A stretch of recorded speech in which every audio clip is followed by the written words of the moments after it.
Good evening, everyone. I welcome you all to today's session of Integrative Medicine Research Festival organized by the American Academy for Yoga in Medicine. I am Dr. Karishma, a research associate at AAYM. We are very fortunate today to have with us Professor Dr. Pradeep M.K. Nair, one of the most renowned physician scientists in the field of naturopathy and yoga. Professor Nair will be speaking on today's highly relevant and inspiring topic, which is fostering a research mindset in clinical practice, bridging patient care and evidence-based medicine. Professor Nair has served as a former professor and head of research at Sant Tirthara Medical College, Bhopal, and as the first head of research and development at the National Institute of Naturopathy, Government of India. Currently, he leads as the Chief Medical Officer and Head of Research and Development at Miracle Integrated Health Center, Pollachi, which is India's first integrative oncology center. He also serves as the Medical Director of Research and Fellowship at AAYM. On a personal note, Dr. Professor Nair has been an extraordinary mentor and a visionary leader in research. His guidance has shaped the careers of over 1,000 aspiring researchers, including myself.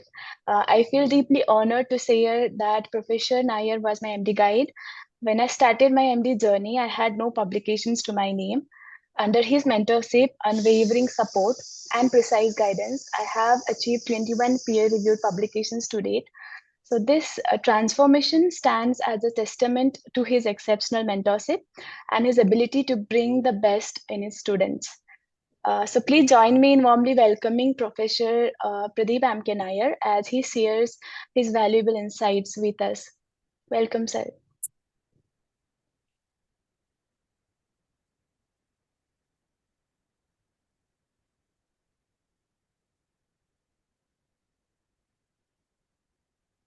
Very good evening, everyone. Thank you, Dr. Karishma, for that warm welcome. Yeah, it's an indeed pleasure to interact with you all on this occasion on our very own platform, American Academy for Yoga and Medicine. So today we will be discussing on a very interesting topic. This topic is very interesting because many a times many of my clinician friends, they basically ask like why we should get into research. What is the benefit for us if we are getting into research? Is there anything which we gain as a researcher? Because you guys may get some job, you may get your PhD, or you get some publications, or you may get some money or conference visits by doing research. But we are hardcore clinicians, and as a clinician, there is no need for research because we get our patients even without doing a research. But now I started my career as a clinician at National Institute of Naturopathy. For first 4 years, I was treating my patients just as a physician who do not know much about research or was just learning research. And then after I learned research, I completely switched into full-time research program, starting as the head of the research at National Institute of Naturopathy, where I was not consulting my patients. I was just doing research, getting data from my physician friends and getting it published under the research departments of NIN, Pune.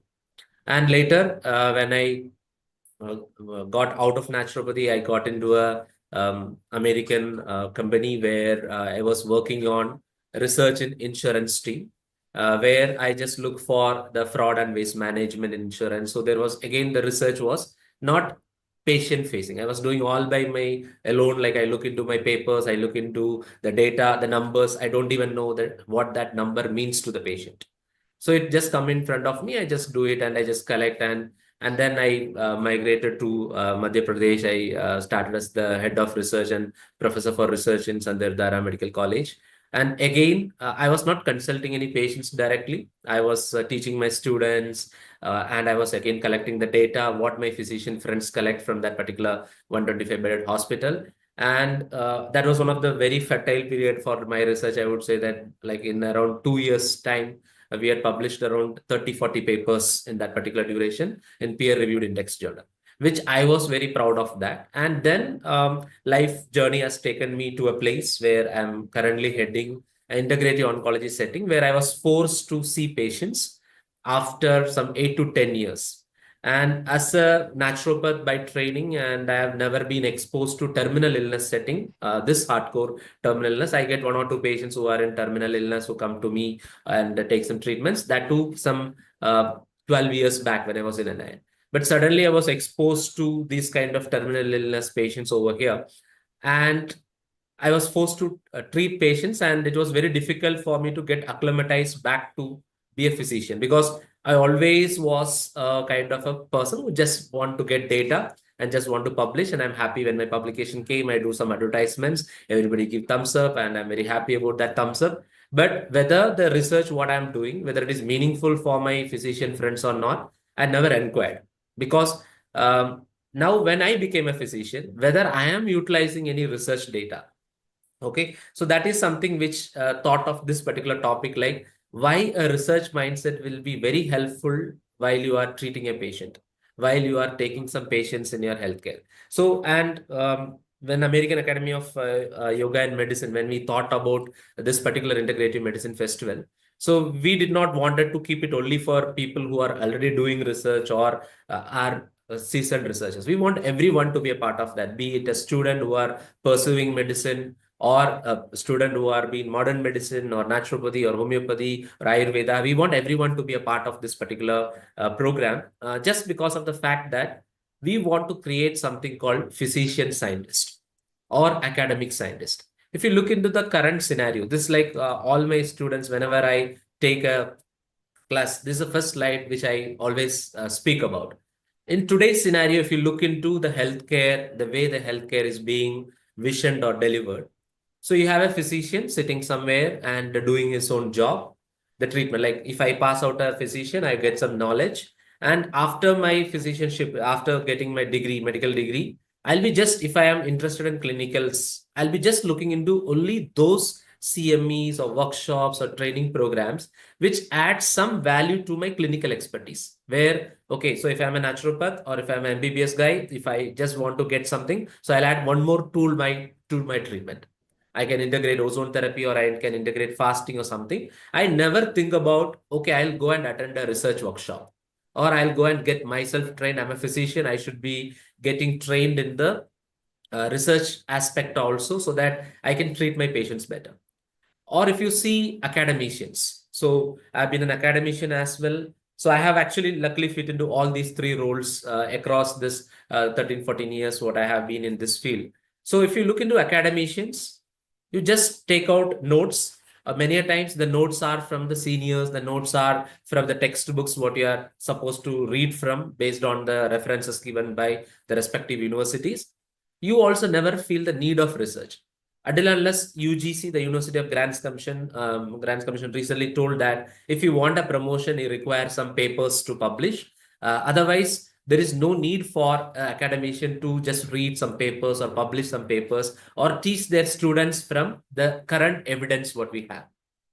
So as an academician, you also never attend the workshops which is related to research until unless it is forced by the academic head. So your principal suddenly sees an advertisement and asks the teachers, okay, you should go and attend this workshop. Because you are inherently not interested in research, you may not even give the complete attention to that particular stuff. So as an academician also, we are kind of not very much willing to have something of that sort. So then if you take the researcher, so if you take me as a researcher, for 8 long years or 8 to 9 years time, I have been into research, publishing so many papers, thinking very high of myself as a big person. I think that only I am from outside the box. I am somebody like an outside the box.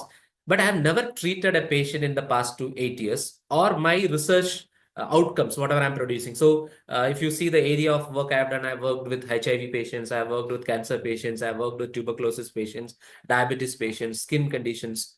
But I am very proud of what I produce, but whether my outcomes are being used by my fellow clinicians, or I myself, whether I'm translating that particular research outcomes into treatment outcomes, I've never thought about until I came back again to the clinical practice, which presently I am. So if you know, we lost the link between physician, academician, and researcher. A physician is not teaching in the academics, or the academician is not doing research, or the researcher is not a physician. When we do all these things, this is where we have a lacunae in treatment outcomes, and the integration of different knowledge sets are not possible because we are lost in our own life and our own world. Because if you just do academicianship, you will be just kind of using only the bookish knowledge. Or if you're a physician, the experience teaches you something, and you just keep on repeating the same thing without even inching a step forward to increase your patient quality, the care what you're giving to your patient. And as a researcher, we can see like the present one paper I've just read some time back. It is saying that in a single month there are lakhs and lakhs of paper being published. Whether these papers really have some meaning in the patient care or some public health translation, I don't think so. This 1 lakh paper is going to have that kind of impact. So many a times, previously when I go to teach in some college or give a guest lectureship, I ask a question whether you want to become a physician, whether you want to become an academician or a researcher. And off late, I understood how flawed my question was. You cannot be just becoming a physician. You cannot be just becoming an academician. You cannot be just becoming a researcher. And by virtue of the disciplines what we belong to, be you are an engineer or a doctor, we are always a student of science. And as a student of science, we definitely need to indulge in research, because research is nothing but observing things. Whatever is happening to your patient, you're observing and you're converting that and giving it to the world. Otherwise, we all will become traditional Vaidyas. So you know only one drug which can work for something, but you do not want to share with the community. And you only make money for yourself without even getting the benefit of that particular drug to the different cause of people. So if you just look at that, what we do now as a clinician, are we so much indulged in bookish medical practice, whatever you have learned in your medical schools, what are you have been taught by your academician, without having proper indulgence in the researcher, or what are being discovered by the researchers, not been translated into the academics? So what we are treating today with the patient is with the bookish medical practice. If you just look around, if I have just took some 5 or 6 concepts where we are gravely wrong, just because of the thing we are not looking into the current evidence. Still, I can see some colleagues in my consultation speaking about reduce your cholesterol intake, don't take ghee, don't take oil, or the patients coming to me and asking, Doctor, I have a bad cholesterol or I have a heart attack just some time back. So should I avoid fatty foods? Of course, fatty foods were considered as a risk factor or the causative factor for heart attacks before 2012. After 2012, there are n number of studies, meta-analysis, systematic reviews, which suggest that dietary cholesterol has nothing to do with the heart attack.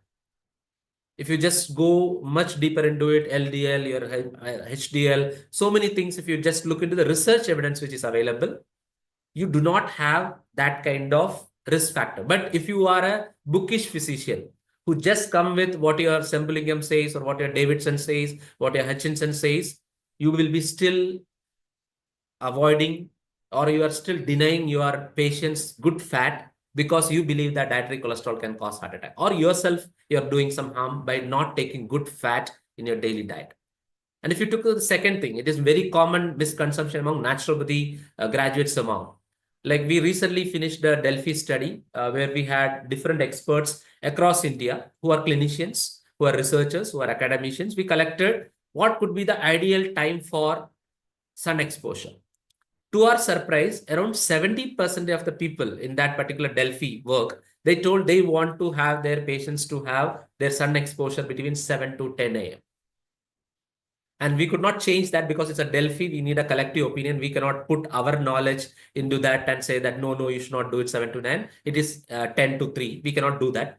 In our guideline, it is which will be getting published very soon. If you see that, we are also proposing 7 to 10 a.m. in the guideline. But as a researcher, when you look into the studies, the kind of population-based studies just done just for the sake of vitamin D or preventing premature deliveries or depression, anxiety, the entire study say 10 to 3 is the best time to get your sun exposure. So if you trust your books, and this idea come from your bookish knowledge, because I also have been taught like 7 to 9 a.m. is the most appropriate time to take sun bath. And I also believe that in the first 3, 4 years of my clinical practice, I prescribe my patients, okay, before the sun goes up and you feel very hot, you should take your sun bath and get inside. But Indian studies suggest the ideal time for a sun exposure is the mid-noon, where we have something called zenith angle. The sun exposure will be perpendicular to our body and we can get the maximum benefit out of sun. And the third misconception what we have is if you consume vitamin D, you will get hypervitaminosis D. And you can still see in laboratory test reports which you get. If you see a patient's vitamin D, they will be saying adequate is more than 20, deficiency is under 20, more than 40 is okay. If you go 100, it is toxic.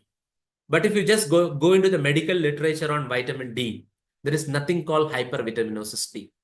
You will never get this information. And I'm not saying that this is required. It is very required for your patient care. And I am using high dose vitamin D protocols for my psoriasis patients, for my cancer patients, and they're doing very well. And I'll show you some evidence of that. And another misconception what we have is cancer as a genetic disease. So again, when you delve into the evidence which is available about cancer, you can understand that cancer is not a genetic disease. It is one of the reasons for cancer is genetics, but there are metabolic perspective of cancer. There are mind-based perspectives of cancer. Until and unless you delve into such things, you won't be able to cure cancer. Cancer is considered as a deadly disease because it is genetics is involved. And if you further look into these things, non-healing diabetic ulcers needs amputation. We just saved the ankle of a 76-year-old woman who was advised to do a below ankle amputation because of the non-healing diabetic ulcer. So until and unless you read papers, this is especially for modern medicine doctors. Until and unless you just get into what are the current evidences available for a particular condition, you won't be able to know that there are therapeutic options. There are many misconceptions we have in our mind. Another one, the biggest thing is like autoimmune disorders are irreversible. And if you see the national programs just giving iron supplements for alleviating anemia, it doesn't work. And now also I see in many of the clinical practice of my fellow friends, they keep on prescribing iron tablets for when a patient is seen with a low hemoglobin levels. Yes, it is a practice to save the iron load, but it is not going to alleviate the anemia. So this kind of concepts and practices, all these comes from the bookish knowledge of medical practice. Of course, the medical practice has to start from the bookish knowledge, but it cannot continue from the bookish knowledge. You cannot rely on whatever you have learned. Like I passed out in around 2010, now it is 2024. It is almost 14 years. And there might have been at least 5 to 6 editions of the textbook which I have learned. If I am a person not getting myself updated to the current knowledge, the real sufferer would be myself because I am behaving like a stupid without doing the right kind of treatments, and my patients. If you see, like I just gave an example that we saved a patient with a diabetic foot who was advised for a below ankle amputation. Imagine who is at loss, the patient if the ankle is amputated, just because you don't read properly, just because you don't follow medical research properly, the patient is suffering. Patients are dying of cancer because you don't know the current evidence of about cancer. You're putting your patient for a sunbath between 7 to 9 a.m. because you are not reading the current evidence which is available about the sun exposure. You are denying cholesterol because you do not know what is the link of cholesterol, vitamin D, and other things which is happening inside the body. So evidence, the research, everything is available around us. How to reach there is the real problem. And it is very, very important to save our own practice, to save our own clinical practice and give good quality of care. We should be getting into medical research, and becoming a physician scientist become very, very vital. And if you just look into how we can attribute between a physician and scientist, this I'm just coming from a perspective that this is published in 2012. How your approach to the knowledge, if you look at the physicians just look for whatever I know, I want to apply it on my patient. But scientists just want to discover without a purpose. And what is your cognitive focus? Your entire energy is between your patient and their illness. What the scientists used to do, you try and generalize the principles of discovery, how I can utilize. So now in my hospital, where we are an integrative oncology setting, we use something called oncothermia.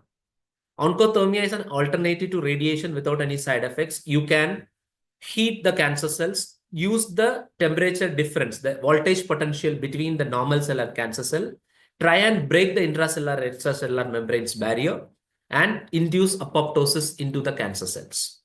So this is the job of a scientist. And in India, we are the only center who does this.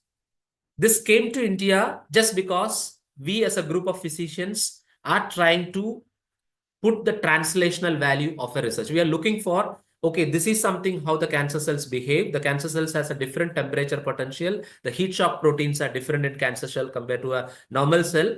We utilize this technology and brought and merged it. Our patients are getting more benefit. And if you're decision making, the physicians want to take a rapid decision making. Immediately, they want to treat the patients without understanding what is the progress. But scientists are very reserved in terms of their decision making. They just try and see that is all the things answered. Whether you accept to the standards of practice, clinicians always go to accepted standards of practice because they are not oriented to research. Like if you see the normal vitamin D dosage according to recommended dietary allowance is 1,000 international units. We use 10,000 to 6 lakhs international units per day, not because we are notorious. The research suggests that if you increase the dosage other than your applicable standards, which is given in the textbooks, it's going to be more beneficial to your patient. And as a physician, you have to build yourself under the authoritative regimens. But as a scientist, you can question the authority because you are the one who makes the policy based on the kind of knowledge which you're generating out of your patient. And how you will be responding to the mistake, you always do a risk management review, but you will be coming out with potential breakthroughs when you're becoming a scientist. And your remuneration will be based on efficiency and effectiveness. So if you can continuously give benefits to your patient, your remuneration will be going high as a physician. As a scientist, the creativity and the entrepreneurship is something which pays you. Now imagine if you merge all these concepts together. If you're a clinician, if you have a creativity and entrepreneurship, the efficiency and effectiveness is going to 300% more. You can switch between rapid to reserved decision making depending upon what your patient need.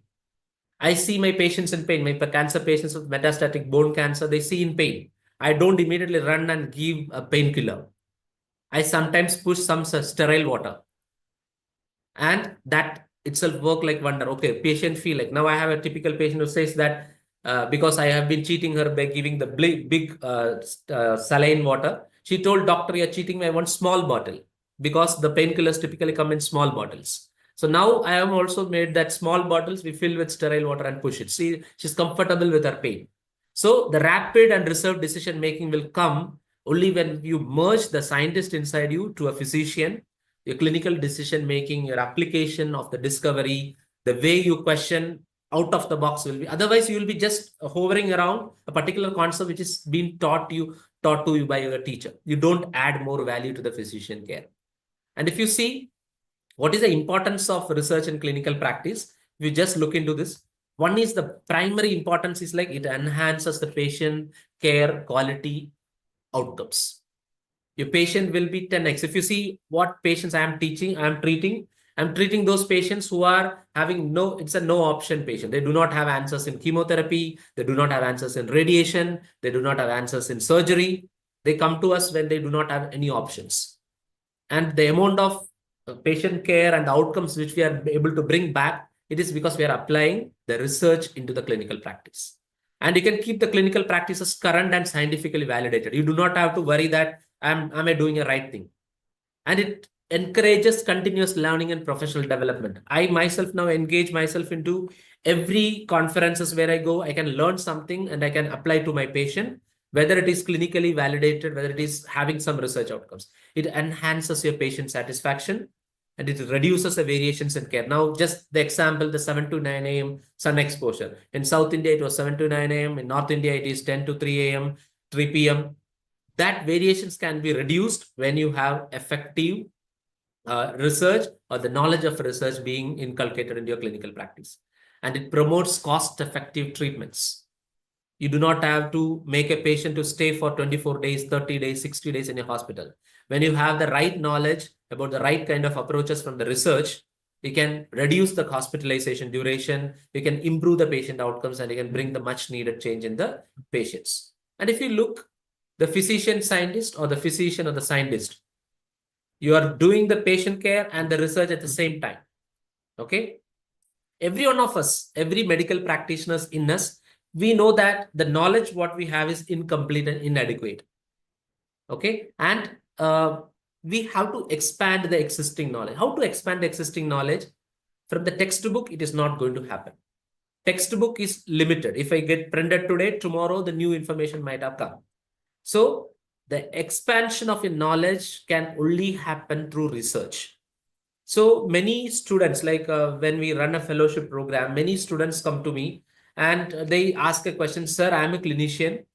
How this particular research fellowship program will be helpful for me? I'm not interested in research at all. Research is not my cup of tea. I tried myself, but I don't like research. But it is not a choice. It is going to be a mandate. Because if you want to treat your patient properly, you should know what is happening around you. What are the treatment options available for you? What are the national guidelines available for a particular type of therapy? Can I do something? Like if you see during COVID-19, many drugs has been repurposed. Ivermectin, hydrochloroquine, how these drugs were able to repurpose because they did not got the time to do a research on that. They just went and saw that literature, but it's already been published. These drugs can work on such kind of bacterial or viral strain. That is what has been used by this particular participants, particular doctors for providing national and international guidelines. So the expansion of knowledge can come only through doing research. But why we are not able to do a cakewalk for doing research? If you look, there are a lot of barriers in evidence-based medicine implementation. One is limited access to research. I was a judge yesterday in a medical college for the poster competition. I can see the budding young medical students. They have just copy pasted from Google as the references in their posters. And I have even seen many of my fellow colleagues when they are presenting in some conferences. If you look at the references, they are saying Wikipedia, they are saying researchgate.org, they are saying this website, that website. We do not know where to look for the exact evidence-based practices. And for that, you need formal training in research.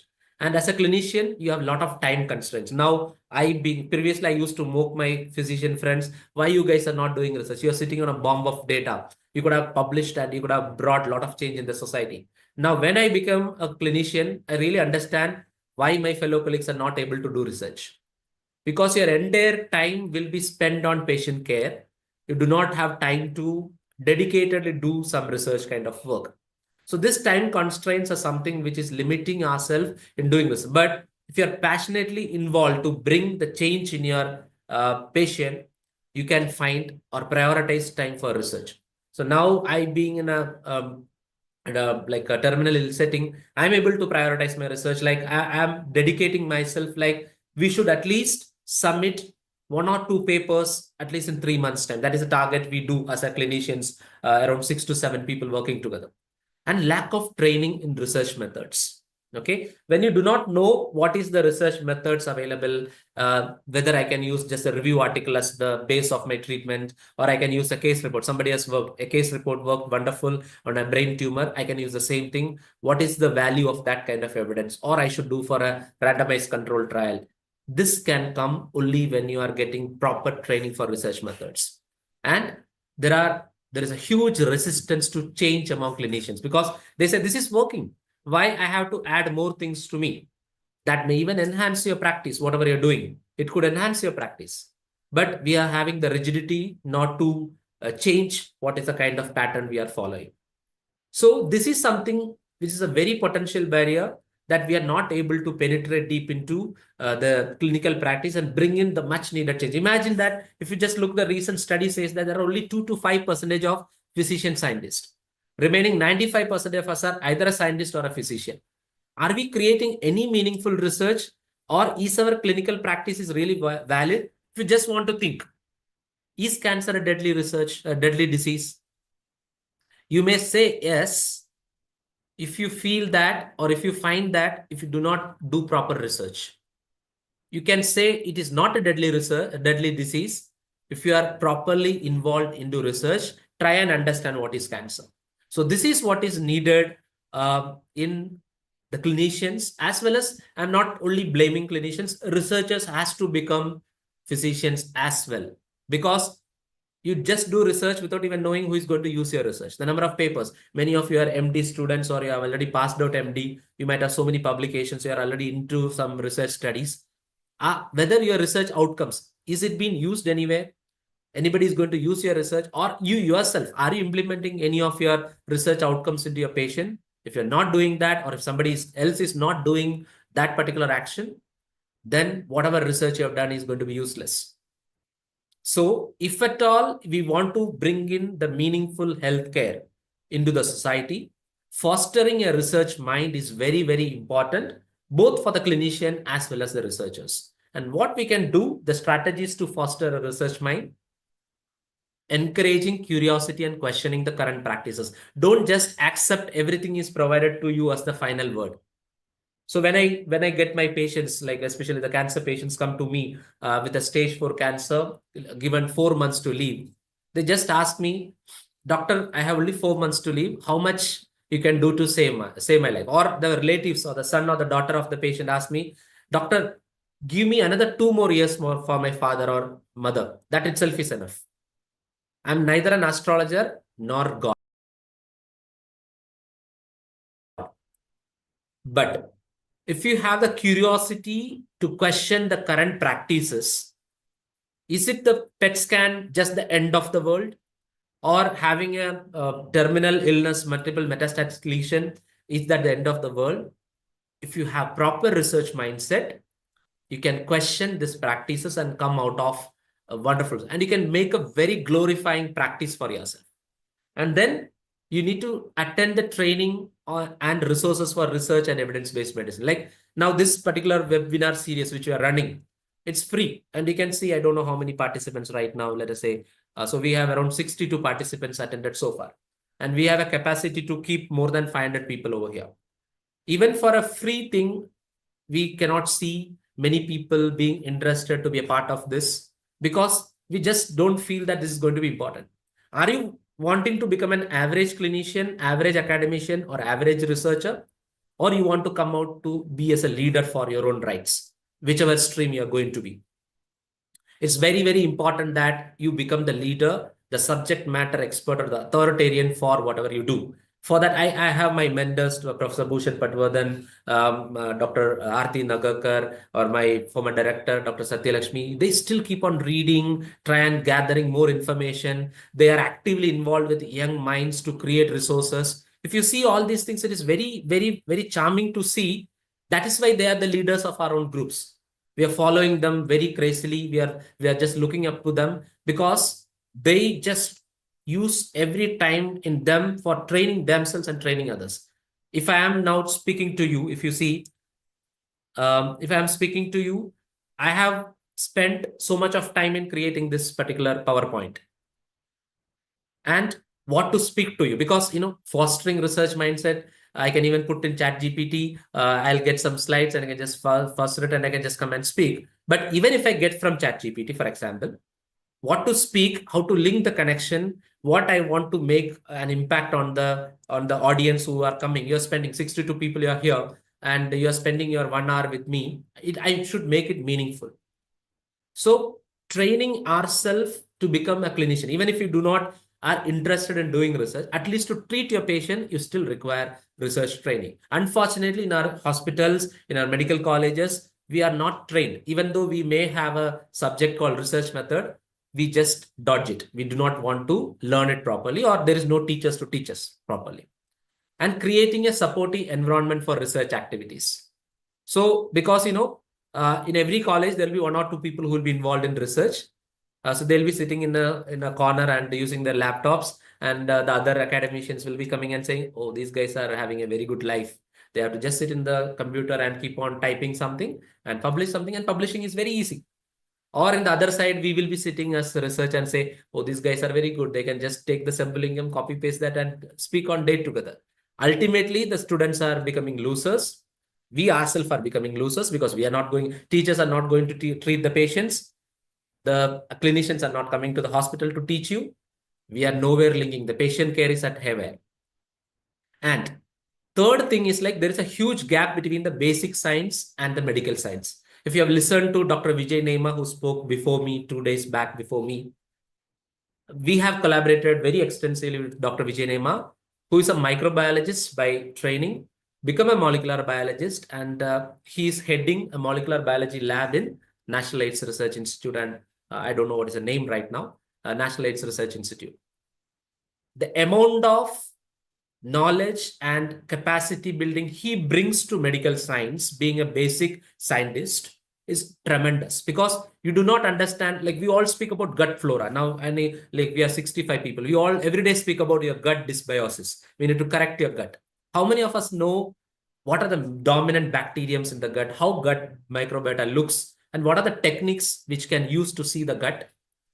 This is not taught in our medical colleges because we also have gut as a very small thing. I don't think so in physiology we speak about gut. In my physiology training, I have never listened to gut being given so much importance. I do not know what is being taught today. But how to look at the gut, it has been taught by Dr. Vijay Nema to us. How the gut looks like, how the gut works very well. And when me wanted to do a study with one of my former colleague, Dr. Jodi, how the gut microbiota of rheumatoid arthritis patients looks like, whether they will have some bacteria dominant for depression and anxiety. That was our hypothesis. So we went to Dr. Vijay Nema. We told that this is what we want to explore, sir.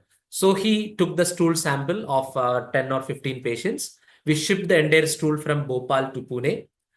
He analyzed the gut and he presented the gut. Now the problem came how to make a number out of it. Then came Dr. Prakash Babu Kodali, who spoke on the second day. He's from another institute, Central University of Kerala, which has nothing to do with what Dr. Nema do or what I do or what he's a public health fellow. So he came and brought a meaning out of it. So if you see 3 or 4 people, a public health person, a basic medical scientist, and me as a naturopathy researcher, we combined together and we made a reason out of it. And eventually what we learned statistics, we learned how to look into gut microbiota, and we know that, okay, if a rheumatoid arthritis patient is coming, there is no point in putting steroids. You need to correct their gut, which is again coming back to my basic philosophy that unity of disease and unity of cure. If you want to connect the dots, you need to have collaboration between clinicians and researchers. So if at all you see a rheumatoid arthritis patient is coming to me, I have a high dose vitamin D protocol, which takes care of the rheumatoid arthritis. I have something in ozone therapy. I have something in vitamin D. I have something in acupuncture. And also I will be very strongly advising there should be something to address their depression and anxiety, because my research is suggesting the trigger factor for autoimmunity is not your gut. It is the mind. It is the problems, emotional disturbance. We are trying and doing that. So how come this knowledge is coming to us? This knowledge is coming to us because it is very important for collaborating between people. We need to understand that when Dr. Nema, we gave a very tough topic to him. How, whether gut flora can be influenced by yoga and naturopathy. That is a topic given to him. He could connect. He could connect and deliver. And most of the people appreciated his topic and the way he delivered the thing. And this can only come when you collaborate. And researchers will never mind in collaborating with people because we also gain. And I have collaboration with different people around the world where I am learning every day and my patient care is increasing like anything. So now I'm equally delivering like an oncologist. So that is because I am able to collaborate with these great minds around me. And how to encourage the curiosity and critical thinking in people. One of the most important thing, if you are in a college, go today and ask your faculties. We need case discussions and journal clubs. During my term in Sandirdhara Medical College, we made sure that every week we are having a journal club where my MD students will come and dissect papers. We discuss about the methods, what is the thought process in that particular research which is going on, what are the cases they are presented. We have discussed everything. And until and unless this has been discussed, a case discussion, when somebody is discussing, there should be a researcher present, and he should see that the possibility of publishing that, the flaws in documentation of that particular cases, and the journal clubs will get yourself exposed to the greatest and weakest papers so that you will learn a lot from doing that. And clinical rounds focused on research questions. When you, like in us, in my medical schooling, we were asked to go to the patient's bedside and take the case report. Nobody teaches us what to take there. So we go there, name, age, sex, marital status, religion, address, presenting complaints, that complaints, this complaint, provisional diagnosis, we are done. And our lecturer will come and question us, okay, how come this is that diagnosis? What are the differential diagnosis? So our clinical discussions were only around this. But have we developed research questions from those clinical discussion? Okay, this patient you are seeing with a pedal edema, and there is a reduction in their albumin levels, whether we can connect this and find something. So if we are increasing the albumin levels through any natural supplements or something, whether we can reduce the edema in that particular patient. This should be the kind of thinking we should be bringing in when you want to bring people to. So if you see where I should look for for multiple sclerosis, if a patient with MS is coming to me, whether I should give yoga or exercise, where I will get an answer from it, you will not get it from your medical textbooks. You can get it only from, both exercise and yoga is good. You can get it only from published literature. And you should not use 1987's literature to treat a patient in 2024. You should see that what is the latest available evidence for that. Now the question comes how to see, where to look for. I told there's a problem in identifying the right resources for the research. For that is only the fellowship programs which are there around. Like now, even American Academy of Yoga and Medicine is also offering a fellowship. It's a 6 months program where I'll be spearheading this particular program where I'll be training. So we had fellowships in my other academy. So this is like where a lot of mentors going to come and teach you the different aspects of that. Because the sole idea of this particular AAYM fellowship is to create physician scientists, break the gaps, improve the patient care and quality. So when you bring that, you have to pursue advanced degree and certification. So do not stop. Like many clinician friends ask me, or even researchers come and ask me, sir, I have this degree. I'm very much interested in research. What post-graduation I should choose? Your undergraduation degree is your discipline. Post-graduation is your interest. You should always do the post-graduation in the topics or in the field which you're interested in. It is not necessary that if you're a BNYS or a BAMS guy, you should be doing only MD. Or it is not necessary that because you're interested in research, you will be going and doing MSc research. Yesterday, one of my students came and asked me, sir, I finished my BNYs, my MD is almost getting over. Now I want to do a PhD in naturopathy. So then I asked, why you want to do a PhD in naturopathy? Because already you are an expert in naturopathy. You are a subject matter expert in naturopathy. Why you do want to a PhD in naturopathy? You can diversify your field by getting into different things. So such kind of ideas can come only when you advance your degrees and only when you advance your certifications, whichever field you want to have that. Okay. And next, if you see, where are the training and resources available? So this workshop is a typical example for why you should participate this. Like after me, there are a lot of renowned speakers from different parts of the world going to come. Dr. Doreraj Prabhakaran, one of the big name in cardiovascular and clinical trial research, is going to come and speak to you. Professor Bhushan Patwardhan, going and speaking to you. So attending these people, because these people, what you see today, it is the transformation for past 25 years, what they have done. The kind of knowledge and acumen what they're providing, we may see that they have just grown. They've just got what they got. It is not easy to become them. We always have to learn from them. And that is why these training resources are very, very important for you. And even if it is one participant today, I'll be speaking this because I am gaining so much. I'm getting motivated myself to do whatever I am doing, to do more. And even 50 or 60 people who are there in this, you guys should go and do this and motivate your juniors and yourself. Access to online databases and journals. You need to know which are the databases, whether PubMed is a journal or a database, Directory of Open Access Journals, the Elsevier Scopus, EBSCO. These are the different databases we are having. And mentorship program for novice researchers. And AAYM Fellowship will be offering all these things for you. And added to this, it is not that I'm encouraging you to join only this. you can go out and just see that what are the kind of programs and what are the kind of certification you are having. You can bring it in. That is the most important thing. And if you are a policy maker, if you are here, create institutional policies that support research activities. If somebody want to do research, you give them the environment to do research. Do not be jealous of that particular person and stop his curiosity or kill his curiosity. If you do not know research, do not accept that you do not know. There is no problem in accepting that I don't know. You find an expert and get your student trained. Many a times we are very much, what to say, uncomfortable with the growth of our student. And we try to pull the student down. That is very unbecoming of a teacher. Or even I have many students who have very good publications, but they are not able to put it out in open market because they will have problems from the academic institutions or their mentors. So create that kind of policies that can support, because if your institution, a department is coming up with 10, 15 papers which have a lot of translational value, you as the head of the institute, whether you have the knowledge of research or do not have the knowledge of research, doesn't matter. It adds to your hat, a new feather to your hat, that your student is doing so well and bringing a lot of laurels to your mentorship and providing adequate time for research. And research is always a thankless job. And my mentor says that for good work, the reward is more work.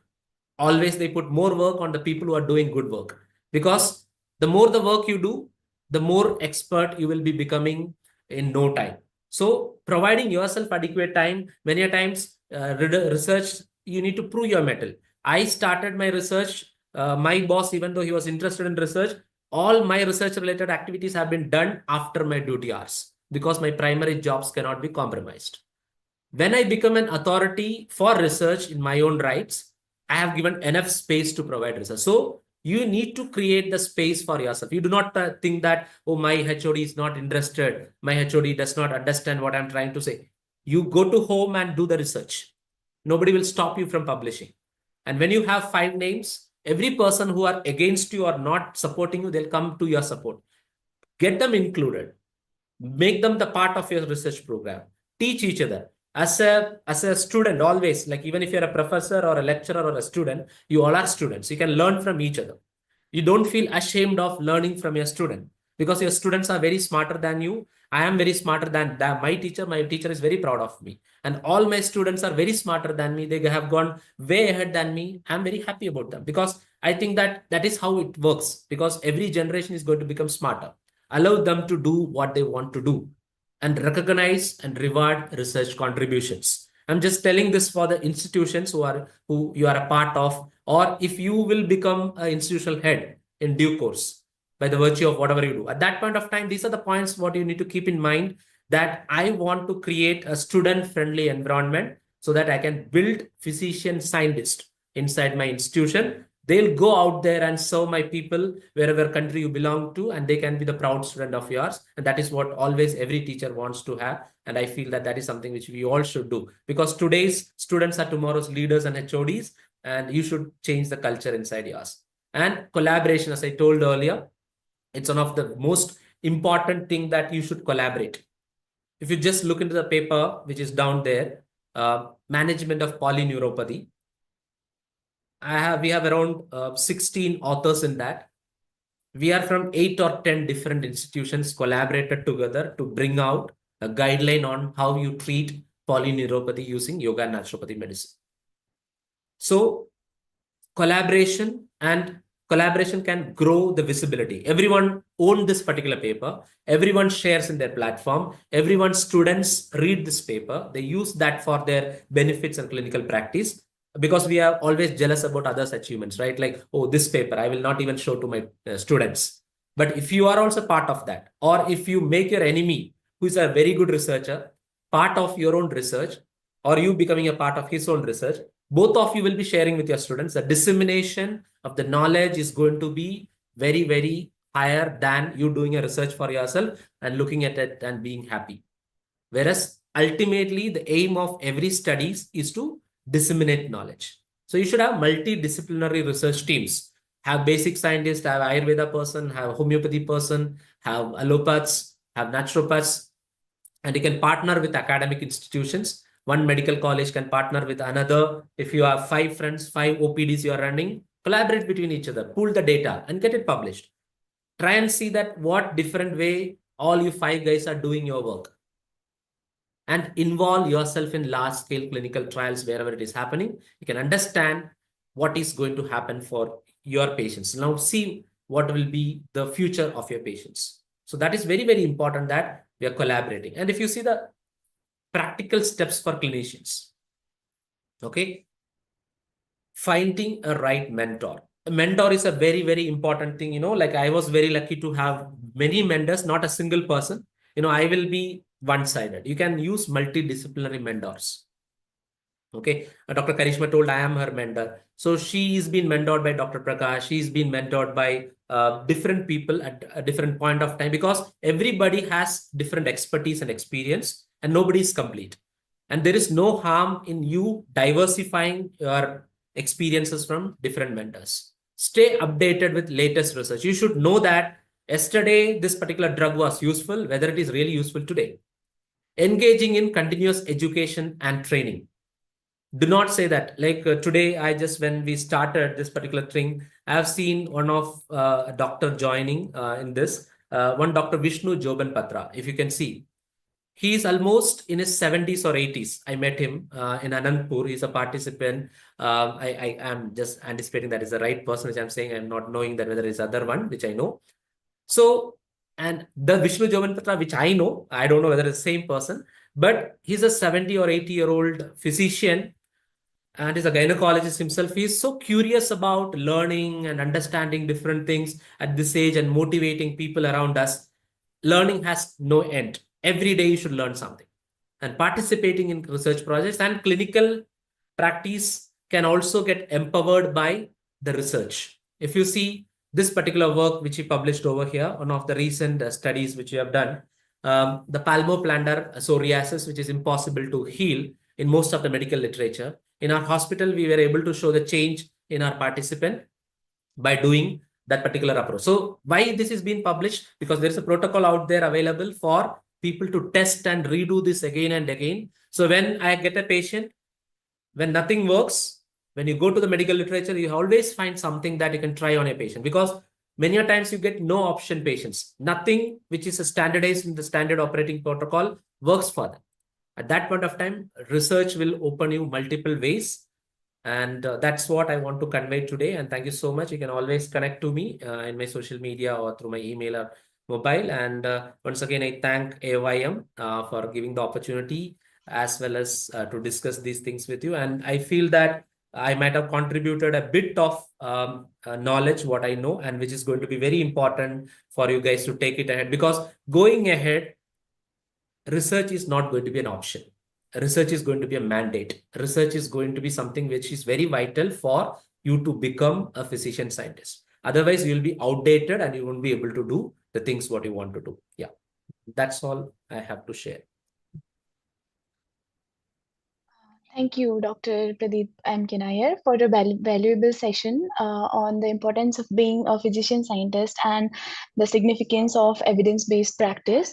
I'm confident that this session has been immensely helpful to our audience also.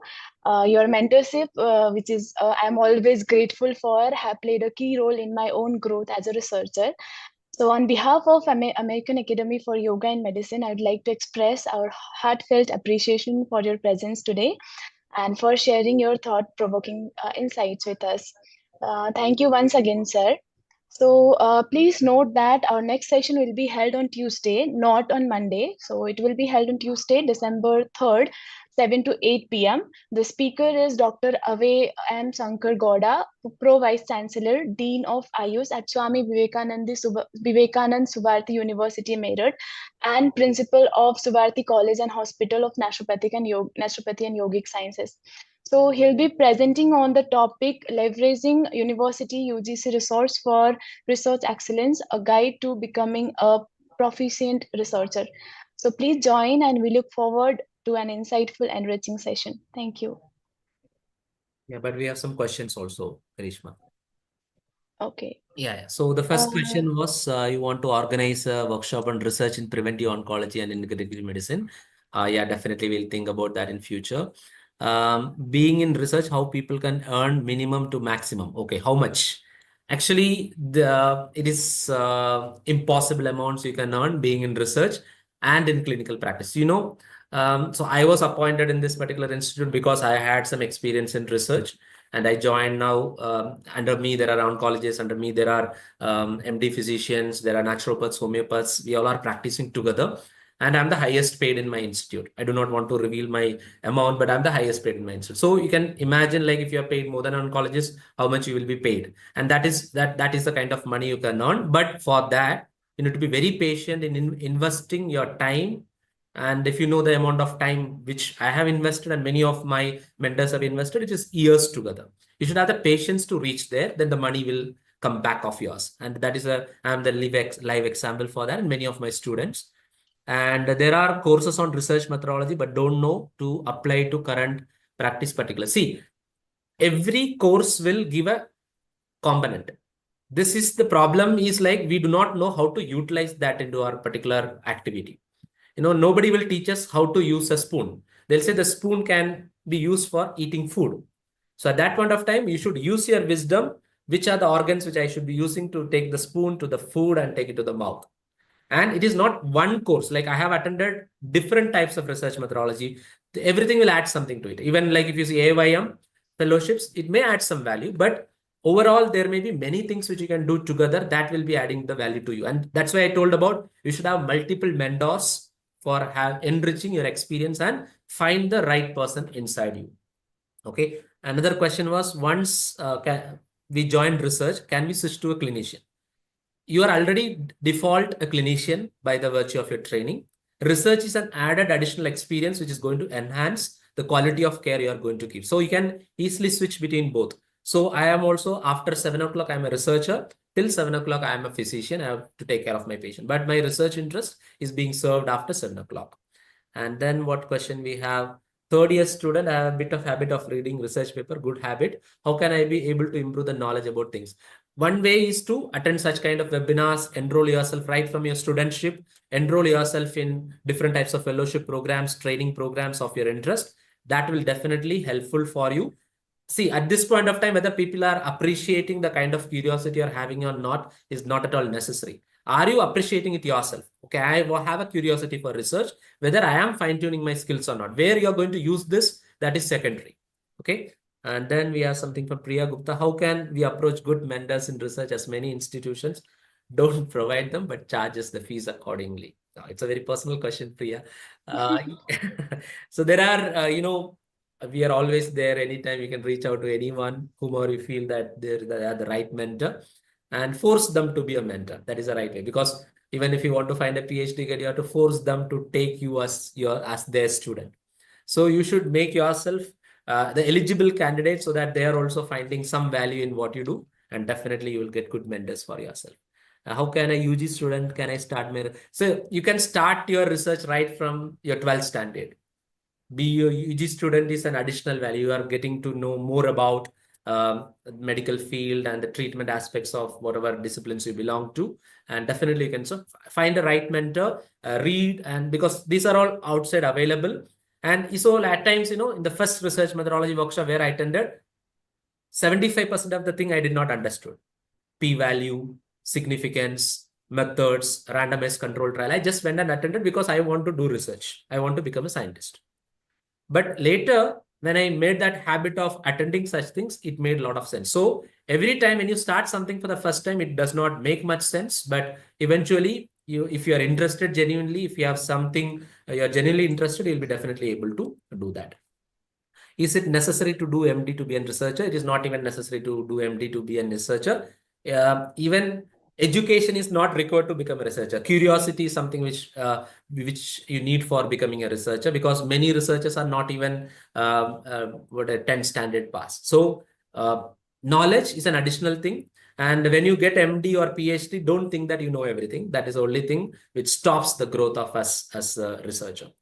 Okay, then there is a question from Jigyasa. How can we proceed after BNOS in research fields like degree? Okay, MD is an option, MSc programs is an option, whatever MSc you want to MPH is an option, and fellowships are an option. And you, if you're a clinician also, if you do not have a degree also, sit in your hospital and try and collect your data and try and publish it. That itself will be adding values to it. And later on, when you feel like I passed out in 2010, I took my MSc only in 2015.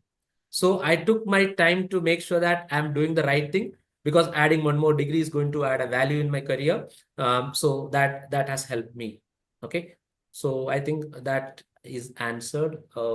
I think the last question, for the first time, research webinar that I got interest in research. Oh, that's acknowledgement. Thank you so much, Pushpa Parthiban. I hope that you will take this interest ahead. Okay. Yeah.